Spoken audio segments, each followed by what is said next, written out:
Your city, your sound, Newport City Radio. What's your name? Alan Edwards. I'm the chairman of Newport Now. Okay, and what is Newport Now? Newport Now is a business improvement district. We represent around 500 businesses in a geographical area in the centre of Newport. It ranges from the old Green Crossing down to the Cardiff Road junction, sweeping round, following the river back up to the Newport Bridge, takes in part of Baineswell and the main city centre and Bridge Street. So what's the aim of Newport Now for people who don't know and have never heard of it? Business Improvement District looks to enhance the business environment where it is operating. We don't take over public services, but we would want to improve them. We will put on events throughout the year to try and encourage footfall into the city centre. We will also look at making it more safe and secure for people.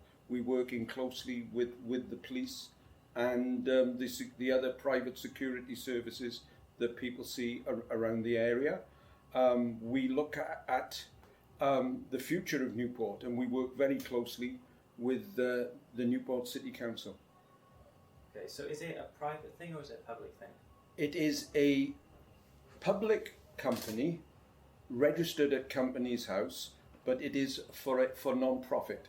So I am registered as a director, so is the treasurer and members of the board. We represent the businesses that are already here and new businesses that come into the area. We raise money from a levy on their rateable value. So at the moment, all businesses in the bid area who have a rateable value above £5,000, we have to double check that one, okay? Okay. Double check that figure. Say above £5,000, pay a levy of 1.5%. Right, okay. So how would businesses get involved with Newport Now? Well, before Newport Now, we had a Chamber of Trade. I was president of the Chamber of Trade from 2012 to 2015 when BID took over. And we were asked by Newport Council to see if people would be interested in the city centre to form a business improvement district. We canvassed the city centre businesses, and we had a meeting in the leisure centre in January 2013 where we had a very good attendance and people expressed an interest in going forward.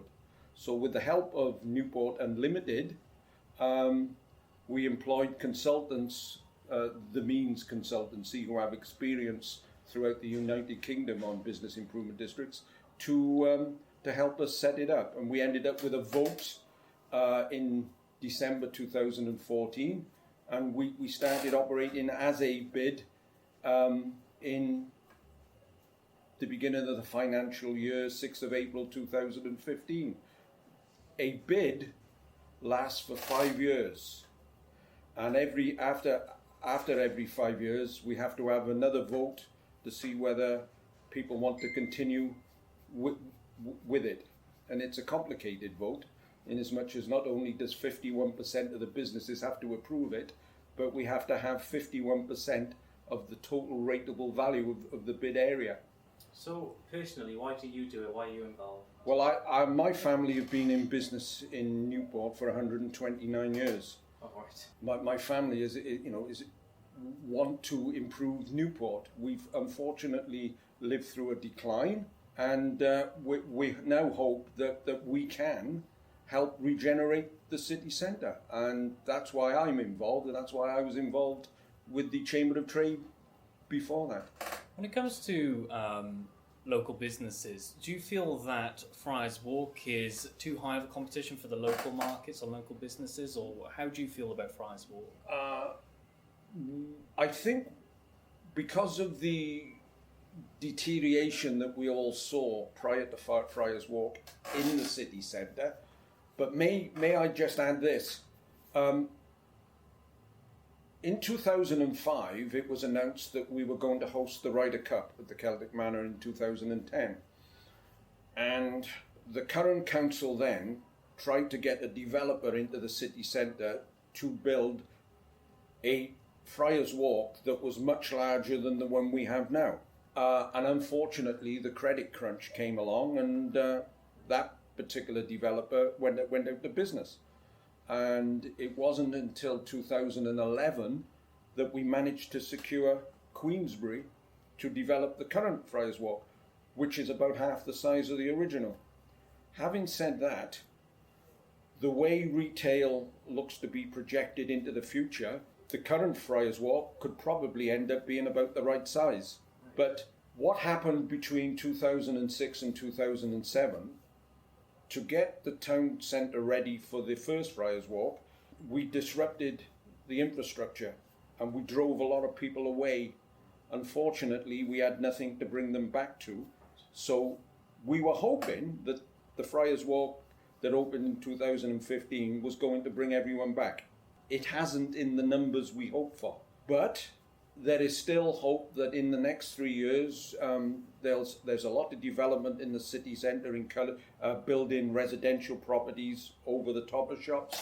We hope to have more people living in the city centre. And also we're going to have the Welsh Conference Centre opening at the Celtic Manor, which is going to generate a lot more business into the area. And we hope that we'll have a city centre that people will want to come to. What about smaller and medium businesses, though? I'm a very small business. I only employ 7 people besides 3 working partners. So we're pretty small. It's tough for a number of reasons. We've all heard about the rates rises. Newport, we feel, has been overrated over the last 10 years. I mean, with parts of the High Street and Commercial Street paying the same as Queen Street in Cardiff. So we're hoping now that we'll see a decrease in rates in Newport, and that will encourage the more smaller businesses to perhaps try Newport and see whether they can survive here. But if you read the national business press, retail is generally down at the moment, whether that's to do with the fears of Brexit or other factors, the value of the pound, etc. We'll have to wait and see, but we hope things will definitely improve when people know what's going to happen nationally. To encourage people, how do you think you can change the attitudes of entrepreneurs who are maybe perhaps too afraid or feel that the risk is too large to open up a business or try and start their own business? If they've got faith in their product and they really believe their product, then I think if they came into Newport, there is grants available through the Welsh Assembly, and Newport City Council have a very good regeneration team who will help them. And hopefully people have faith. Terry Matthews' organisation has opened Alacrity on the riverbank by the university, and they're helping IT entrepreneurs from all over the country who've got ideas. And that's ongoing here. So there's a lot going on in and around Newport to encourage. We have the Cyber Security Software Academy opening up, and that is a growth industry. Do you think it was easier for you to start a business when you did than it is now? I didn't start I inherited. I stepped into a family business. My career was in HR in the steel industry for 13 years before I came back to Newport. I was just lucky to have been in the family and inherited something. I must admit, when I came back in '83, I was hoping that I was going to expand it. But life in Newport has been pretty tough. So we've just managed to survive. My understanding is that Newport now helps with like events and festivals in Newport, is that right? Yes, Newport now has a strong programme this year. For example, on the 22nd of April, Record Store Day, there are some mainline acts being lined up for performing in the city centre. In May, in conjunction with the Champions League football final in Cardiff, we're going to organise 5-a-side street football competitions. We've got a vintage car rally coming up in June. We've got another special program being lined up in July, which is currently under wraps. We've got events for the children through the summer holidays with costumed themes, and we're helping with the Newport Food Festival, and we've got another big event planned for the Christmas lights again. I think last year everybody enjoyed the show that was put on by us for the Christmas lights. There is something special happening this Friday. Okay. Do you watch The Voice? Yes. There's two local guys from the valleys being mentored by Tom Jones. Ah, right. They're in Newport all day on Friday. Oh, okay. Which Yeah. who's that and when? Where we're starting at the Park Pantry Right. with an interview with them. They're performing in the Admiral Building. They'll be performing in John Frost Square. They'll be visiting pubs and shops, and they're doing a gig in the evening. Oh, that's cool. Yeah, we'll have to promote that. And mainly my questions would be on the politics, because you said at council at the time, back in 2005, they were trying to Labour Council. It was, yeah. Do you feel that local politicians aren't doing enough at the moment to help with business? They don't have to, is the first thing that people have to realise. There is no statutory obligation on a local authority to help businesses. They do it to try and generate jobs into the area. And they all compete against each other. Everybody wants the best businesses. We've had some spectacular failures. I mean, we tried to get this huge LG through the Welsh Development Agency, as it was at the time. We were hoping that they were going to have virtually like another Lamwern on the west side of Newport with 9,000 jobs. Only something went wrong in the South Korean economy, and it was sort of a quarter of the size by the time it finished. So they try lots of things, and they try to help everybody, and we're grateful for their help. But they don't have to. And businesses, at the end of the day, have to stand on their own, even though nationally, apparently, we can't let the banks fail. But I'm sure they could let me fail if I fail. But no, they try. And as I say, it's a big competition with every local authority. So do you feel that they're doing enough for the private sector then?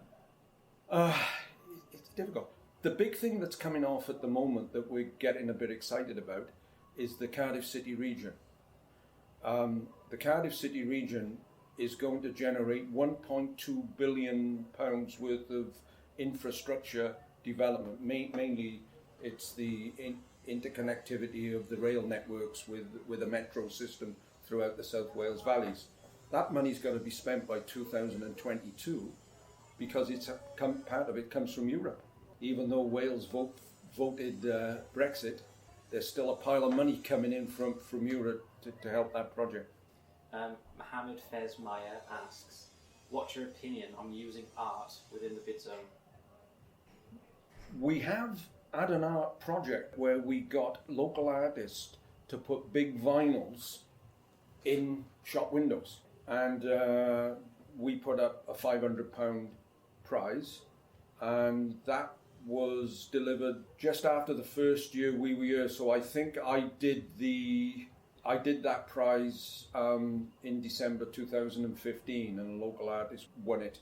Local people were asked to vote for their favourite. I think it was about eight big vinyls done at the time. My favourite didn't win, which was the Transporter Bridge at night. But do you think there's a place for art in business? yes, Do you think they work hand in hand? yes. I mean, I've actually got in my shop an oil painting that was done of my street, Lanarth Street, before it was redeveloped into John Frost Square. And that painting, an original, was done in 1964-65. My uncle had it commissioned for my grandmother. And in this painting of the street is an old car, a yellow car, Vauxhall Velux. And that car was owned by a gentleman called Guido Conti, who still works, and he's in his 70s. He still helps his nieces in Victorios up by St. Willis Cathedral. So and that's his original car. Mohammed also asks, What city centre area events are in planning? I think I've just, yeah, we, Yeah, yeah, you did we, actually. yeah, Sorry. I went through all that. My question: how do you take funding from the government for those? Like, how are they funded? Those events. We pay for them out of our levy. Right. Okay. Out of all the money we collect, we set up budgets. We have 3 theme groups. We have a Welcome to Newport group that does the events and keeps an eye on how tidy the place is. We have a Safe and Secure group, and that's dealing with antisocial behaviour and health and safety. And we have a Future Newport group, which is self-explanatory. We're looking to see what we can do in the future in Newport, liaison with the council. One of the things we have done on the Safe and Secure, we have paid for all the businesses to be members of the Business Crime Partnership, and they get information on troublemakers. And we also supply 2 ambassadors operated in the city centre 7 days a week from 12 o'clock midday till 8 o'clock in the evening.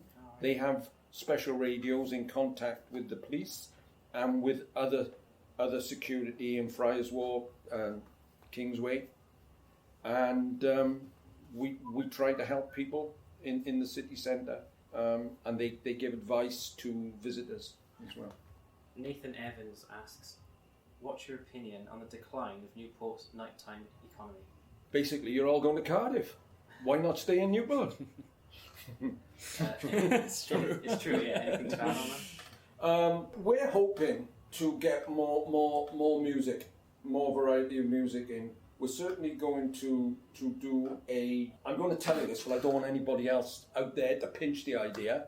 In July, we're looking to do Welsh Busker of the Year competition. So we'll advertise it all over Wales and try and get all these buskers in, and we'll have a big music event. I remember the meeting, Yeah. It is a good idea. Yeah, it's Chris Evans' idea. We want to develop that, and on the same day, rather than do food festival in the autumn is one thing, we're going to do a street food type festival to go with the busking thing.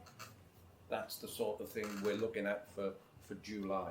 But yeah, we would like to get the music scene back. Iffy Harris is working all the time to try and get stuff going on. But if the people choose to go elsewhere, part of our problem, I think, is we don't now have a big student population. What we have a university in the middle of the city centre, which is running predominantly part-time courses. We need the university to run more full-time courses, so we've got a big student population living here for 3 years at a time and coming out in the city centre and encouraging it. They dragged all the stuff into Cardiff, and that's where people are. Do you feel like we need to improve on education then to help business? We're actually doing a pop-up, we're supporting a pop-up business school, if you like, that's currently going on at the moment, and it's been online, people have been asked to sign up, local businesses go in, talk about their problems, and they'll get independent advice. We're doing that at the moment. Nathan Evans also asks, with the imminent closure of one of the food chains, Ben and Jerry's, Yes, he's talking that's it. about. was it right to fill Friars Walk with restaurants? It's something that shopping centre developments do. People are out. They like to come out. All right, they may shop on the internet, but they like to get out the house, go and socialise. That's, hence the number of coffee shops that seem to do well.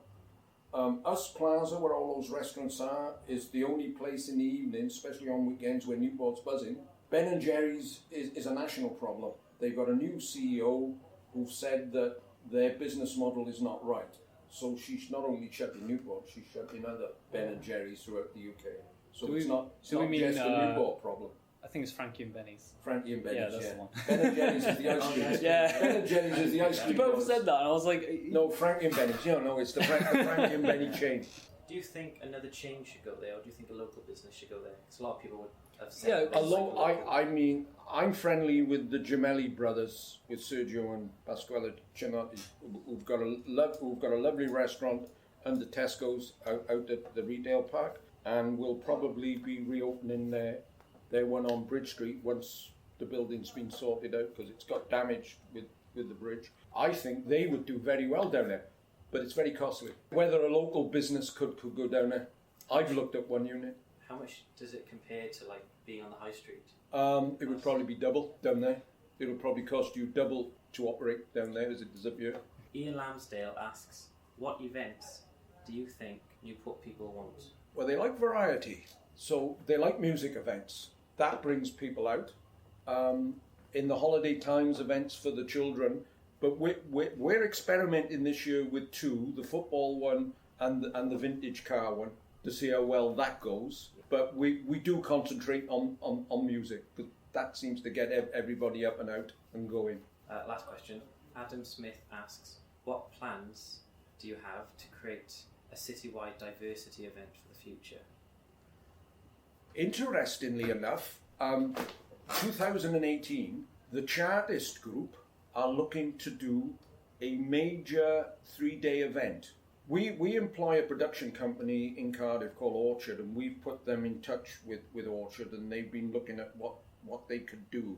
And it's all about the anniversary of voting, and well, it's 200 years for the general vote. Yeah. And they're looking to run competitions, a 3-day event to emphasise voting on things as part of the Chartist movement. So that's a real, that if that comes off, that'll be a real diverse type of event. It pulls in the history of the Chartist history involvement in Newport and gets people thinking about politics and parliament. Your city, your sound, Newport City Radio.